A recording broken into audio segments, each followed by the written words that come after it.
Menurut Eri Santoso, pengurus Masjid Al-Hakim, kegiatan iftar dalam bahasa Indonesia pemberian untuk berbuka puasa kepada jemaah Masjid Al-Hakim kali ini untuk 400 jamaah. Kegiatan ini dilakukan guna menjalin silaturahmi di bulan suci Ramadan dan juga kedepannya Syekh Abdullah akan berinvestasi di Kota Padang nantinya. Kegiatan pemberian iftar akan dilakukan setiap tahun, tentunya dengan donatur yang lain agar kegiatan ini dapat terus berjalan. Dengan adanya acara berbuka puasa yang dilakukan ini sangat disambut baik oleh jemaah yang ada. Alhamdulillah kita perkenalan dengan Syekh Abdullah ini di Kuala Lumpur.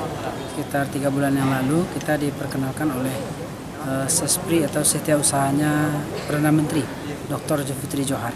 Singkat cerita kita diundang ke Kuala Lumpur dan bertemu dengan Sesprinya Pak Perdana Menteri. Kemudian kita dikenalkan dengan Saja Group yang di sana saya Abdullah sebagai ketuanya, dan beliau kita undang ke Padang dan sudah 2 kali ke Padang dan sudah pernah sholat di Masjid Al-Hakim ini. Maka ketika bulan puasa ini beliau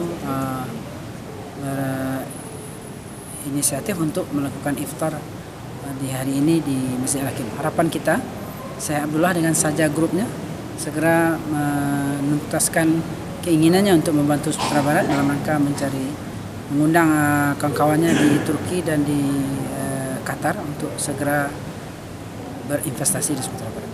Begitu. Dari Padang, Sumatera Barat, Tim Liputan iNews melaporkan.